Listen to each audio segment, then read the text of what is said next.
I'm Pat Doris. Welcome to The Story.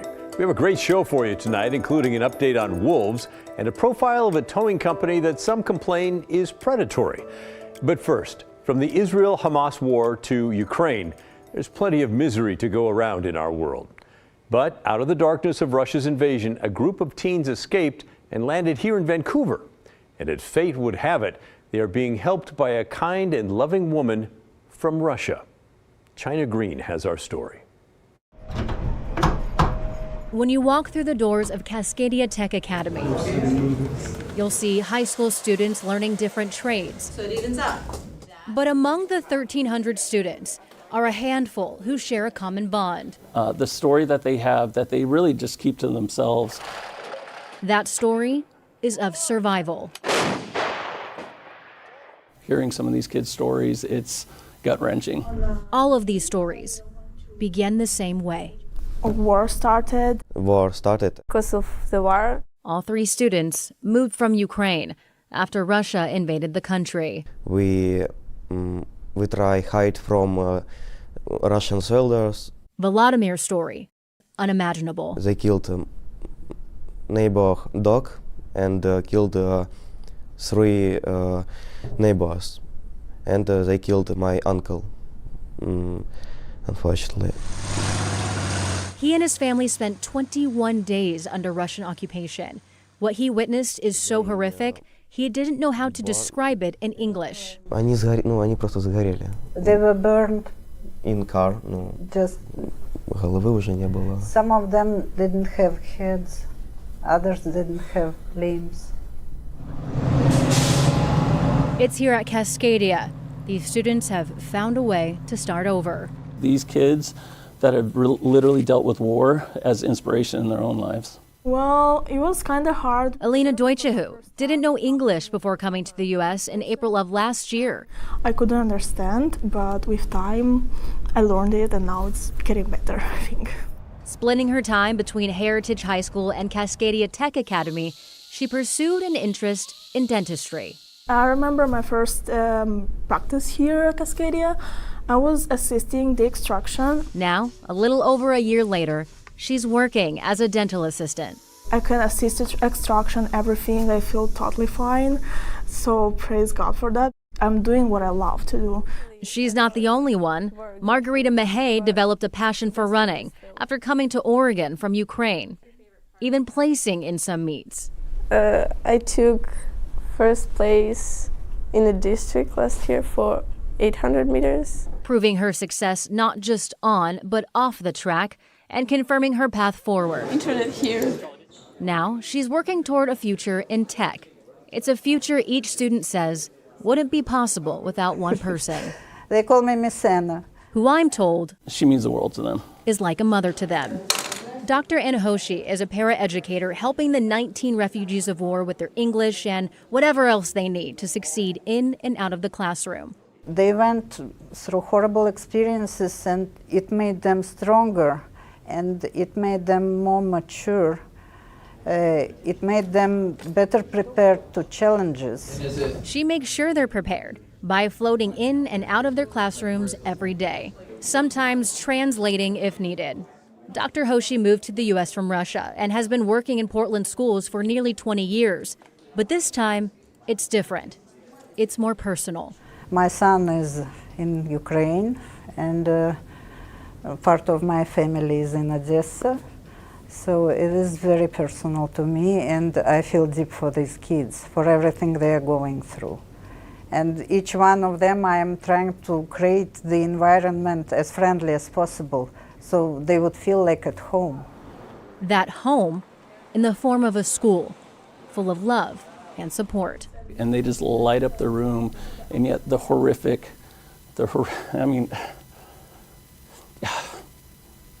it's amazing what these kids are enduring and how they're thriving. I'm proud of them. These students showing us all that even in the darkest moments, the human spirit can light the way. In Vancouver, China Green, KGW News. And if you would like to help out some of those refugee students and their families, Cascadia Tech makes it really easy. Just visit their website, cascadiatechnicalacademy.org. And along on the right side, you'll see a button that says Student Refugee Fund. That takes you to a page where you can donate to help ensure the refugee families have the resources they need to build a new life here in our area. Moving on now, have you heard of predatory tow truck companies? They prowl around properties looking for any possible reason, no matter how small, to tow somebody. The people who live in one low-income apartment complex say it has happened to them again and again. One of the most recent involved lifting up the car of a kind-hearted couple who were at the apartments delivering gifts to those in need. Evan Watson has a deeper look into the problem.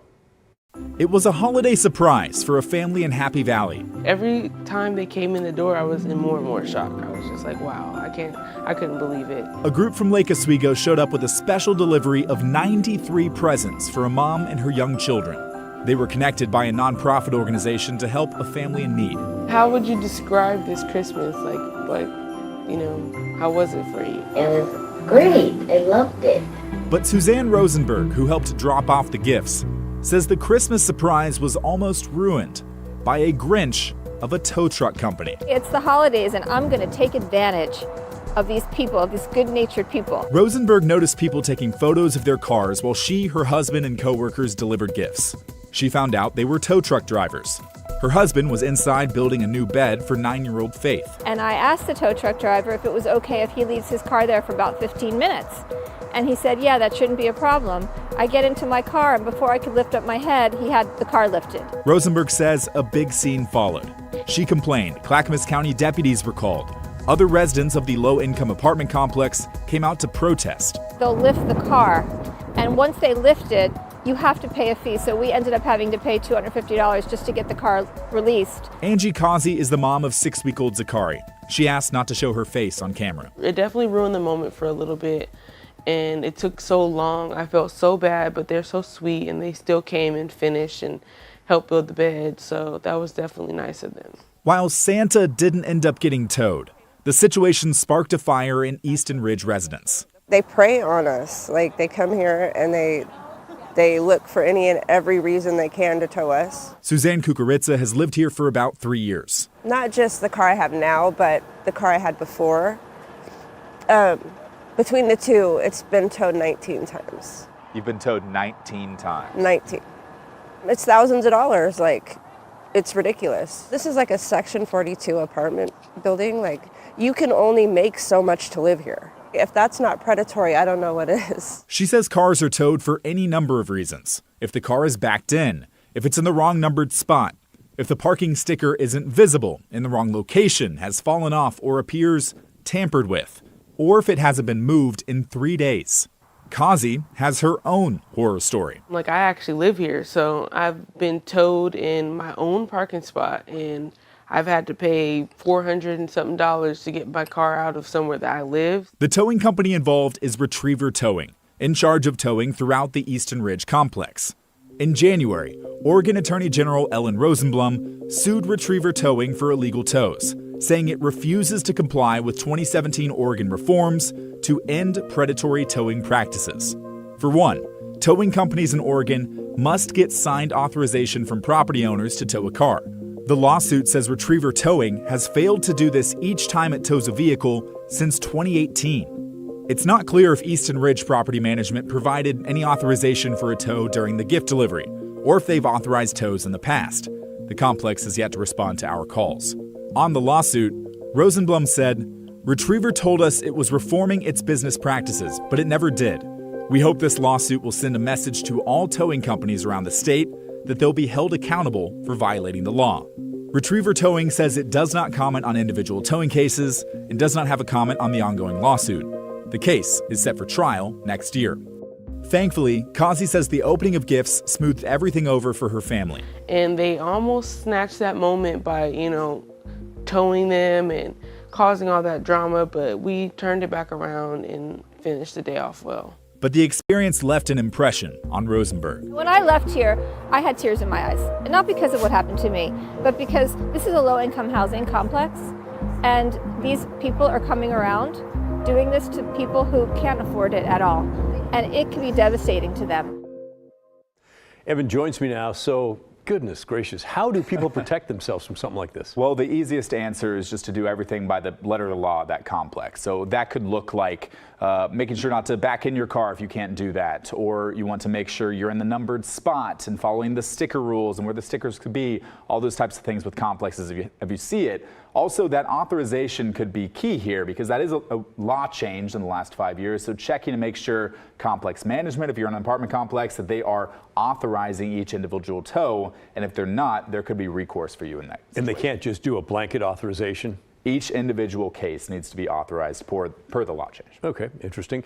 And I understand there's a decent number of complaints against this company? Yeah, actually, it's fascinating. The original complaint here filed by the Oregon Attorney General's office, they said that Retriever Towing was responsible for 25% of all towing-related complaints they've received over the last 20 years, something to the tune of 260 formal complaints. That's interesting as well, Pat, because that is actually stricken from the record here in this lawsuit as it moves forward. The judge sided with the defense, Retriever Towing in this case, saying it's not really relevant to what they're arguing in the lawsuit, but it's relevant for our purposes because we get to know the scale of this. Another caveat to note there is that Retriever Towing is one of, if not the largest towing company in the state, so it makes sense for them to have many complaints. However, in this case, it seems like the AG is saying they're a repeat offender of issues. Okay. And if people want to call this into the AG's office, if they've been a victim, what do they do? Yeah, the AG actually called for that as well, saying that you can work with the hotline there. And what you need to do is call this number, 1-877-877-9392, or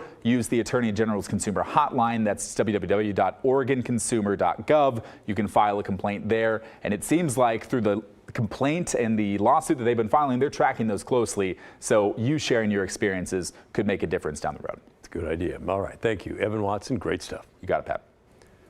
Coming up next on the story, Oregon's gray wolf, a species that made its comeback here just over a decade ago, now has members in the state of Colorado. That's right, 5 wolves were recently captured here and released there near the Rockies. Environmental reporter Cale Williams tells us why this is just the beginning when the story returns.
Last week, environmental reporter Cale Williams told us about Oregon's plan to ship some of our gray wolves to the state of Colorado to reintroduce the species there.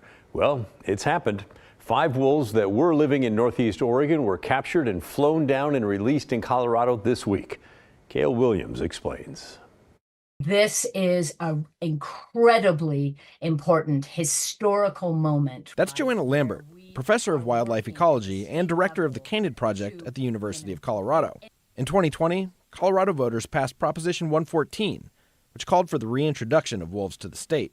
So for Lambert, the return of wolves to the Rocky Mountains was a cause for celebration. This is the first time in U.S. history that an endangered species is being reintroduced into an area of its former range by an entity other than U.S. Fish and Wildlife or the federal government. Of course, not everyone was celebrating the return of the wolf. Ranchers across the West have cited the wolf as a threat to their livestock and their livelihoods. And the wolf has proved to be a political flashpoint, both here in Oregon and in Colorado, where ranchers sued the state to block the release of wolves. There has been really no reintroduction of wolves anywhere, right, that has not had with it the inertia of controversy. A judge ruled against them late last week, and on Monday, 5 wolves, 2 juvenile females, 2 juvenile males, and 1 adult male, were released in Grand County, west of Boulder. But Lambert said while there are passionate voices on both sides of the debate, either loving or hating wolves,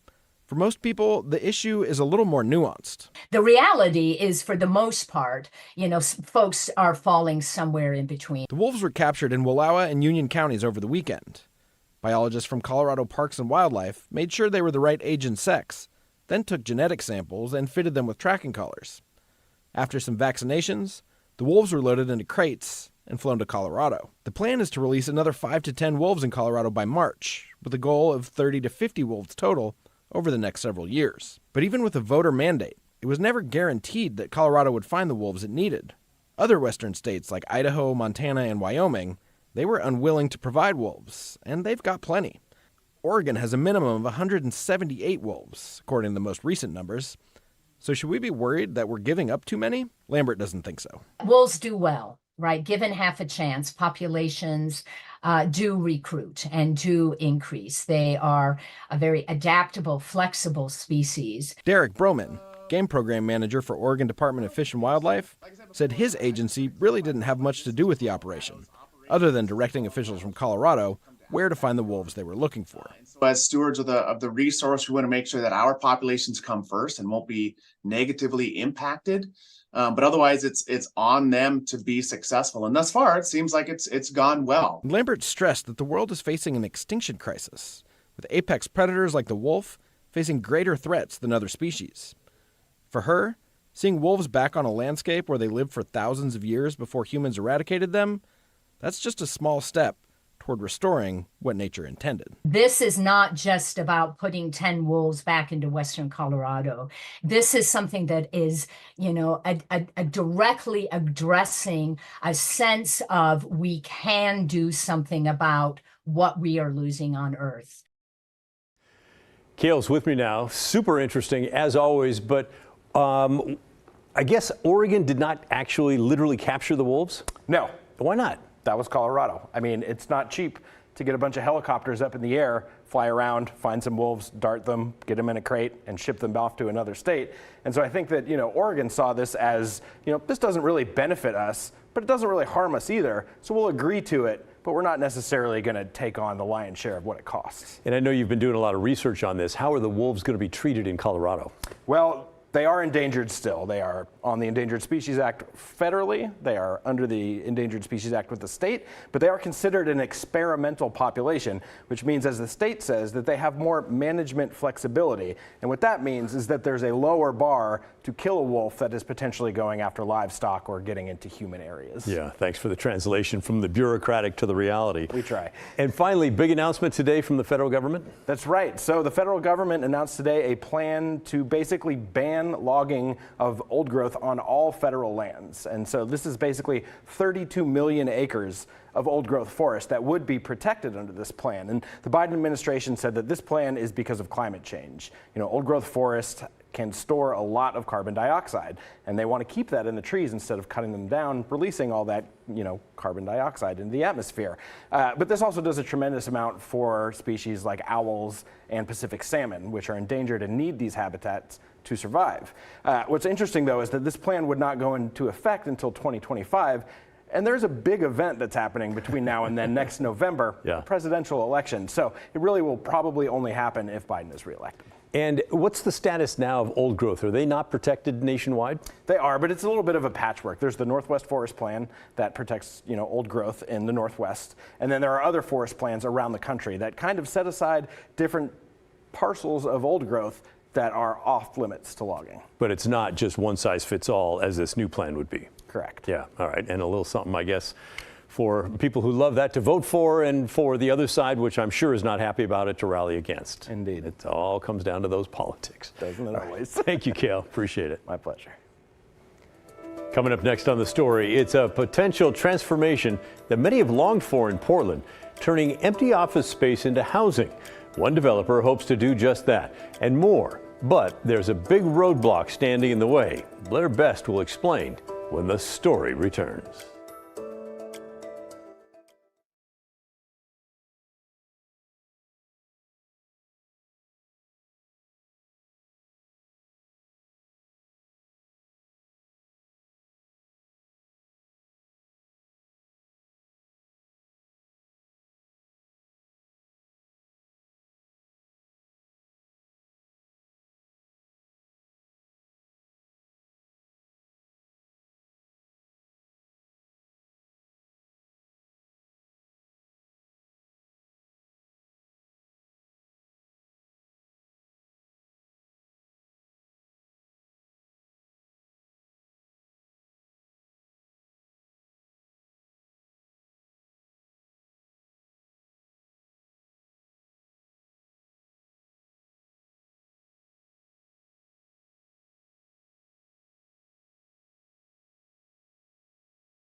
For years now, Portland leaders have been trying to get private developers to help solve some of our most pressing problems. They suggested things like turning empty offices into affordable housing. As Blair Best reports, one developer who could not find the tenants that she thought would fill her building didn't have to look far to see the people she now hopes to help. Off the corner of Northwest 17th and Thurman sits this vacant building. Just outside are signs of Portland's struggles with addiction and mental illness. Feels like we're just not cared about. We're just like insects or something. There's been a huge uptick in mental health issues and crises that are related to fentanyl. Vanessa Sturgeon of Sturgeon Development Partners bought the building in 2018. It had a price tag of $6.8 million. This building is 67,000 square feet. She put another $18 million into renovating it with the intention of renting it out as office space. But she had no luck finding tenants. An old display of the office renderings sit by the front doors. And we delivered it to a market that didn't need more office space. So she's turning it into something Portland does need. This entire area will be residential. As Willamette Week first reported, the building will have a mental health crisis center paired with 80 transitional housing units. Obviously, it's not what we expected from this market, but at the same time, our goal is to be the first project like this, and we're hoping that other developers will follow suit. She's partnering with the California-based group Jackson House. They offer residential and mental health services. It's a unique opportunity to move somebody from the street into permanent supported housing, the entire continuum under one roof. To help people like Sky. He's addicted to fentanyl and camps a block away. What a blessing. I feel like it would be good for the homeless people and the people in need of addiction services. So this whole project sounds great, right? Well, it all depends on one thing: financial support from local governments. She's asking for $22 million to complete the construction. We've been in planning for several months here, but we just started meeting with government officials over the last 90 days. Portland City Commissioner Carmen Rubio's office tells KGW that this is precisely the kind of idea they're looking for and are already looking for funding sources. Mayor Wheeler's office declined to comment and said they're waiting to learn more about the project. If Sturgeon gets what she needs, we're ready to go. She hopes to have it finished in about 15 months. It's an opportunity, I think, that is rare, and I'd sure hate to see it slip by. In Northwest Portland, Blair Best, KGW News. Interesting. We'll be following that and let you know what happens. In the meantime, that's the end of our show. Thanks for watching. And remember, the story, our collective story, well, that never ends. Quick programming note for you, by the way. We will not have a show for all of next week because of the Christmas holiday. But we will be back with you on Tuesday, January 2nd. In the meantime, the good stuff is coming up next. And I'll see you right back here tomorrow at 6:30.